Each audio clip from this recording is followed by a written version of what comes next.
खबरों के निष्पक्ष विश्लेषण के लिए सब्सक्राइब करें Jantantra TV and press the bell icon. Never miss any update.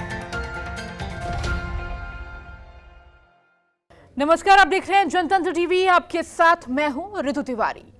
Bihar विधानसभा चुनाव को लेकर अब तक बीजेपी सभी उम्मीदवारों के नाम की लिस्ट जो है अभी जारी नहीं की गई है। इसीलिए आज एक बार फिर बीजेपी की केंद्रीय चुनाव समिति की शाम 7 बजे से बैठक होने जा रही है। इस बैठक के बाद बीजेपी दूसरे चरण के उम्मीदवारों की लिस्ट जारी करेगी और इससे पहले बीजेपी पहले चरण के उम्मीदवारों की कुल 2 लिस्ट जारी कर चुकी है। आपको बता दें कि बीजेपी केंद्रीय चुनाव समिति की बैठक में पीएम मोदी, जेपी नड्डा, गृह मंत्री अमित शाह, रक्षा मंत्री राजनाथ सिंह, नितिन गडकरी और थावर चंद गहलोत जैसे सदस्य भाग लेंगे। बिहार विधानसभा चुनाव के दूसरे चरण में कुल 94 विधानसभा क्षेत्रों में चुनाव होने हैं। शुक्रवार से ही इन सीटों के लिए नामांकन भी शुरू हो गया है और नामांकन की आखिरी तारीख 16 अक्टूबर है।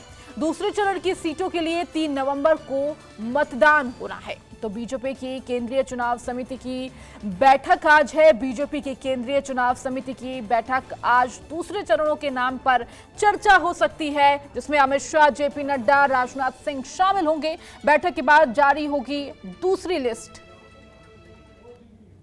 बीजेपी के राष्ट्रीय अध्यक्ष जेपी नड्डा 11 सितंबर यानी कल बिहार पहुंचेंगे। उनका ये दौरा 2 दिन का होगा, जहां वो पार्टी के पदाधिकारियों और नेताओं के साथ आगामी विधानसभा चुनावों को लेकर बैठक करेंगे। इसके बाद वो 12 सितंबर को मुजफ्फरपुर शहर में एक और बैठक करेंगे। मुजफ्फरपुर की बैठक में वो 25 विधानसभा क्षेत्रों के प्रभारियों, 3 जिलाध्यक्षों, सांसदों और विधायकों से चुनावी तैयारियों का जायजा लेंगे।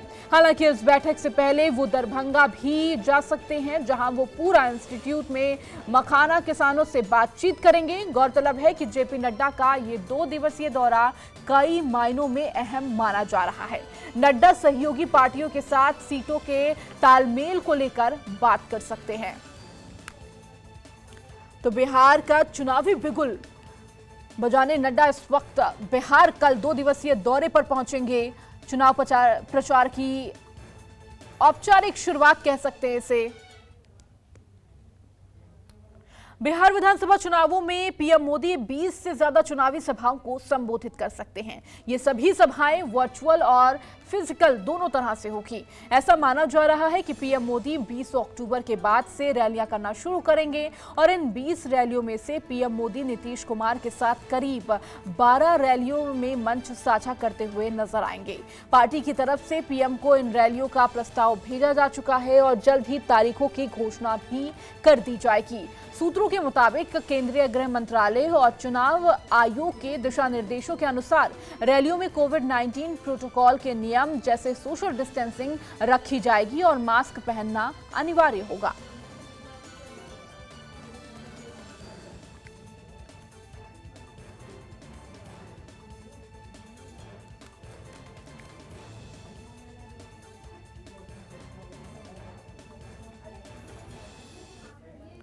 और अधिक बातचीत करने के लिए हमारे साथ बीजेपी प्रवक्ता असफर शमशीर जी हमारे साथ जुड़ चुके हैं। असफर जी, आपका जनतंत्र टीवी पर बहुत बहुत स्वागत है। लगातार जिस तरीके से बिहार चुनाव की इस वक्त तैयारियां चल रही हैं, आज चुनाव को लेकर तमाम बैठक भी होने जा रही है। बीजेपी ये बैठक करने जा रही है जिसमें तमाम बड़े नेता मौजूद रहेंगे। पीएम मोदी, जेपी नड्डा, रक्षा मंत्री तक मौजूद रहेंगे। क्या लगता है इस बैठक में क्या कुछ निकल कर आएगा, क्योंकि अभी लिस्ट भी जारी होना बाकी है, उम्मीदवारों के नाम आना बाकी है? देखिए, ऐसा है जी कि भारतीय जनता पार्टी दुनिया की सबसे बड़ी पार्टी है जी और देश की सबसे बड़ी पार्टी है और सबसे ज्यादा सदस्य भारतीय जनता पार्टी। तो भारतीय जनता पार्टी का ऑर्गेनाइजेशनल सेटअप जो है हमारा, वो बूथ स्तर तक और पन्ना प्रमुख तक, तो हम लगातार अपने इस प्रोसेस में रूटीन वर्क में बैठ के करते रहे। चुनाव अभी आया है तो नेचुरल है कि ज्यादा स्पीडअप है, लेकिन हमारा संगठनात्मक ढांचा बिल्कुल शक्ति केंद्र तक है, बूथ तक है।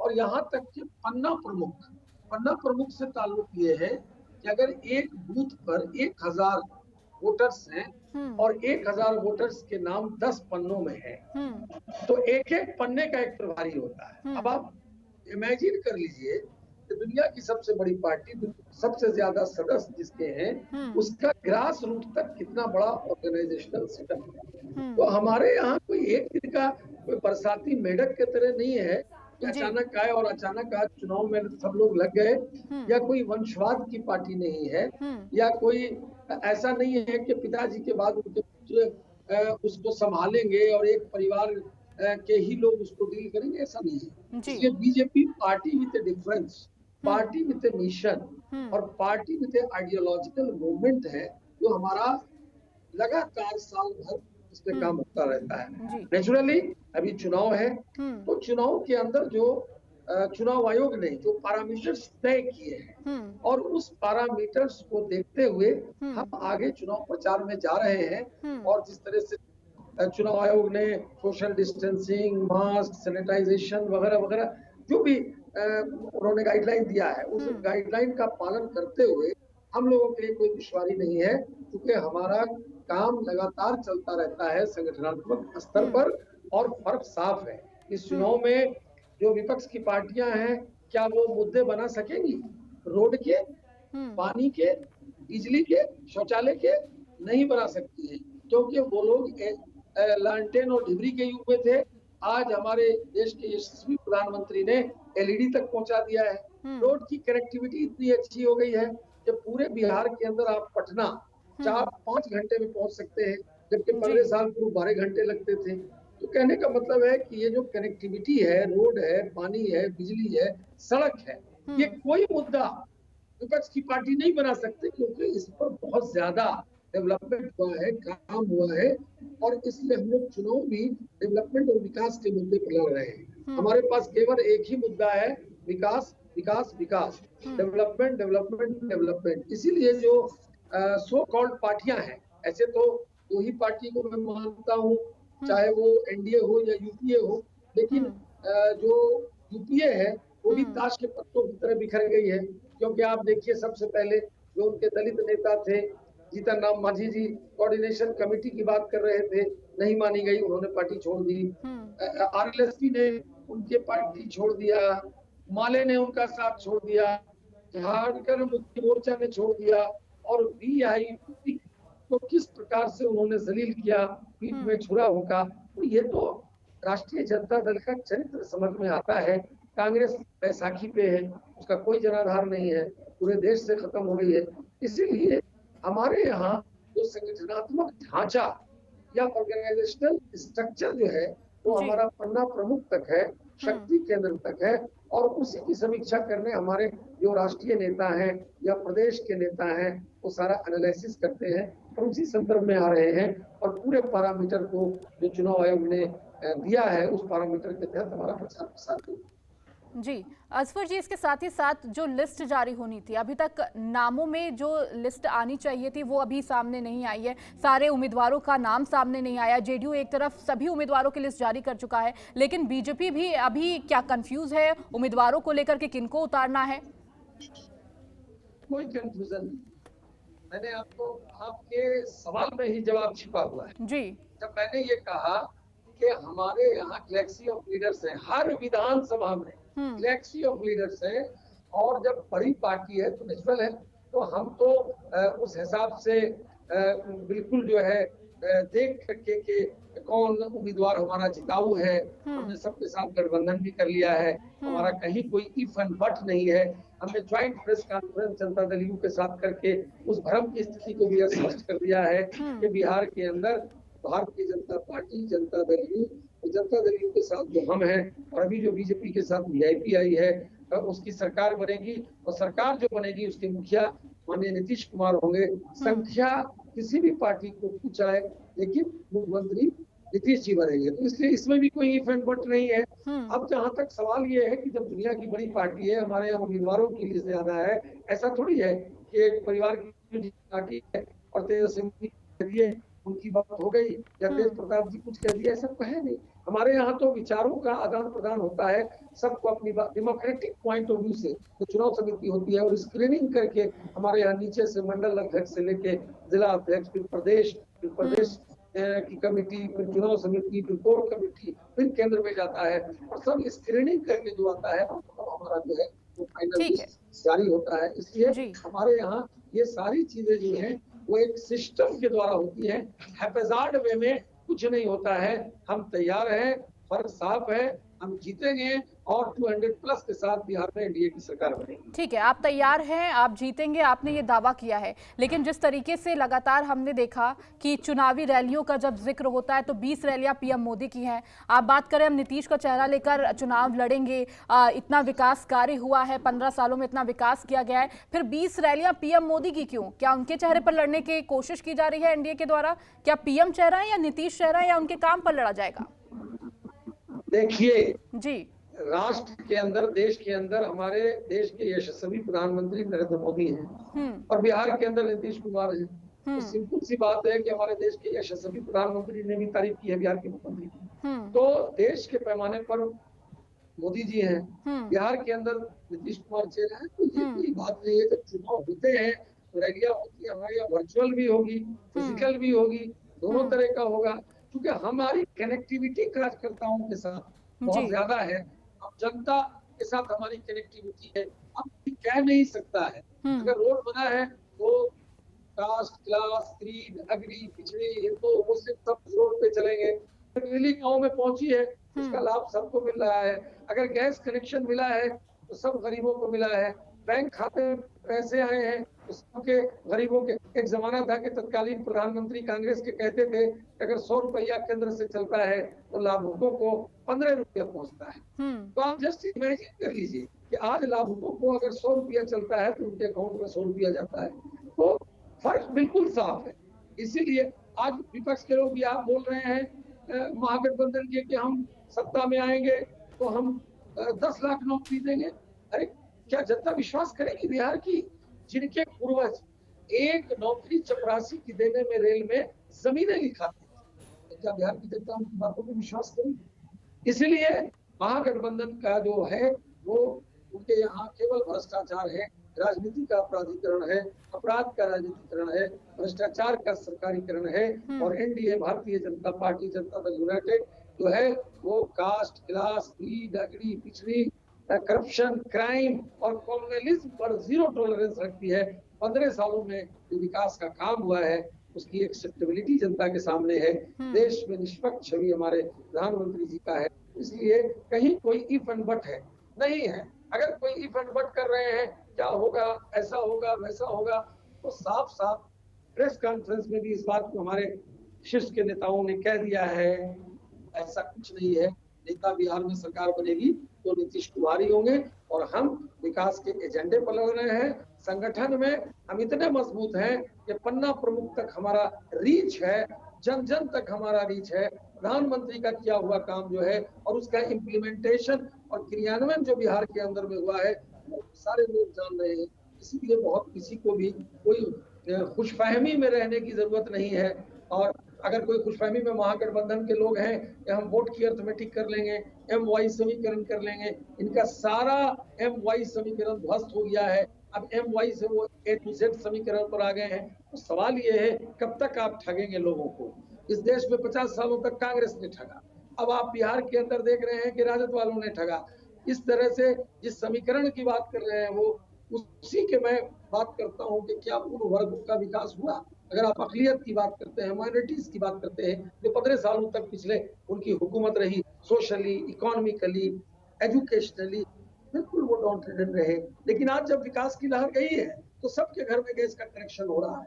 आज जो हमारे देश के यशस्वी प्रधानमंत्री ने एट ए ग्लांस 3 तलाक पर उसको कानूनी रूप दिया, तो मुस्लिम महिलाएं जो हैं वो नरेंद्र मोदी जी के साथ आ खड़ी हुई हैं। क्योंकि ये जो फैमिली डिसऑर्गेनाइजेशन था, सोशल डिसऑर्गेनाइजेशन था, सामाजिक विषमता थी, पारिवारिक विषमता थी, इससे मुसलमानी जो महिलाएं हैं उनका भी सशक्तिकरण हुआ है। सारी महिलाओं का सशक्तिकरण हुआ है। आज बिहार में पंचायत स्तर तक महिलाओं का प्रतिनिधित्व बढ़ा है, चाहे वो शिक्षा में हो, रोजगार में हो, सभी क्षेत्रों में हो। तो फर्क बिल्कुल साफ है, आप देख सकते हैं, इसमें कहीं कोई इफ एंड बट नहीं है। जी असफर जी, इसके साथ ही साथ जेपी नड्डा आ रहे हैं बिहार 2 दिवसीय दौरे पर। औपचारिक तौर पर कह सकते हैं कि चुनाव प्रचार की शुरुआत हो गई है, क्या कुछ और सामने देखने को मिलेगा इसके साथ ही?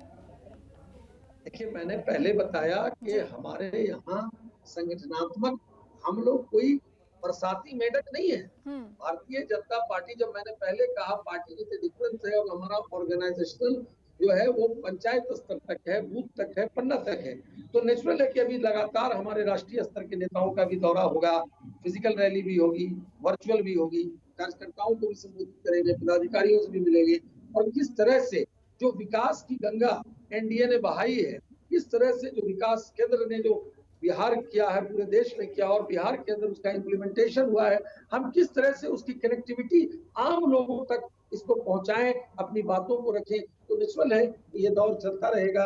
अभी तो पहले फेज का चुनाव है, दूसरे का होगा, तीसरे का होगा, तो ये सारी चीजें जो है प्रक्रिया है, और मुझे लगता है कि चुनाव का आगाज तो हो ही चुका है, और इसका आगाज इतना अच्छा हुआ है कि आप जान लीजिए कि जो इसका अंजाम होगा वो अंजाम एनडीए के पक्ष में होगा, विकास के पक्ष में होगा, डेवलपमेंट के पक्ष में होगा, तरक्की के पक्ष में होगा, सबका साथ होगा, सबका विकास होगा और सबका विश्वास होगा। जब हम सबका साथ, सबका विकास और सबके विश्वास की बात करते हैं, तो हम समाज के हर तबके का, चाहे वो दलित हो, गरीब हो, मजदूर हो, किसान हो, पीड़ित हो, पसमानदा हो, हिंदू हो, मुसलमान हो, अगड़ा हो, पिछड़ा हो, सबके यहाँ जब रोशनी गई है, सबके जब चूल्हे जले हैं, सबका जब स्वास्थ्य का काम हुआ है, सबको जब मकान मिला है, सबको जब शौचालय मिला है, तो ये डेवलपमेंट का चुनाव है, विकास का चुनाव है। और मुझे लगता है कि इन्हीं बातों को हालांकि जनता जान रही है, हम और उसको अच्छे ढंग से इन रैलियों के माध्यम से, चाहे वर्चुअल हो, और वर्चुअल रैली तो हमारे यहाँ बहुत दिन से चल रही है, ये कोई आज शुरू हुई है ऐसी बात नहीं है, अभी भी चलेगी वर्चुअल रैली, कुछ फिजिकल रैली भी चलेगी, साझा भी हम लोग करेंगे, अलग अलग भी करेंगे, तो ये सारी चीज पूरे एक सिस्टम के द्वारा होगी। और मुझे पूरा यकीन है कि जो भी पार्टियां हैं, पार्टी के नाम पर वो ताश के पत्तों की तरह बिखर जाएंगे, और जो महागठबंधन है इनकी वही हालत होगी जो 2010 में हुई थी कि इन्हें मात्र 22 सीट आया था आरजेडी को। आप देखिए, मुझे लगता है कि 22 से भी नीचे ये न चले जाएं, यही स्थिति बिहार के अंदर है। ठीक है अस्वर जी, बहुत बहुत शुक्रिया हमारे साथ जुड़ने के लिए। बिहार चुनाव की तारीखें जैसे जैसे करीब आ रही हैं, सियासी घमासान भी तेज होता जा रहा है। खास तौर से एनडीए की बात करें तो इस बार बीजेपी जेडीयू गठबंधन एक साथ चुनाव मैदान में है। दूसरी तरफ एलजेपी ने अलग राह पकड़ते हुए अकेले चुनाव में उतरने का फैसला लिया है। इस बीच बीजेपी में टिकट नहीं मिलने से नाराज नेताओं ने अब एलजेपी का रुख करना शुरू कर दिया है। और इसी बीच बिहार बीजेपी के अध्यक्ष संजय जायसवाल ने पार्टी से बगावत करने वालों के खिलाफ कार्रवाई करने की बात भी कही है। दरअसल एक अंग्रेजी अखबार को दिए इंटरव्यू में संजय जायसवाल ने पार्टी के बागी नेताओं को अल्टीमेटम देते हुए कहा कि बागी नेताओं को मनाने की और समझाने की कोशिश की जाएगी, लेकिन बावजूद इसके वो 12 अक्टूबर की शाम 5 बजे तक पार्टी में वापसी नहीं करते हैं तो पार्टी उनके खिलाफ कार्रवाई करेगी। और इसी के साथ उन्होंने सभी को चेतावनी देते हुए कहा कि एनडीए का मुख्यमंत्री चेहरा नीतीश कुमार होगा और सभी को उन्हें स्वीकार करना होगा।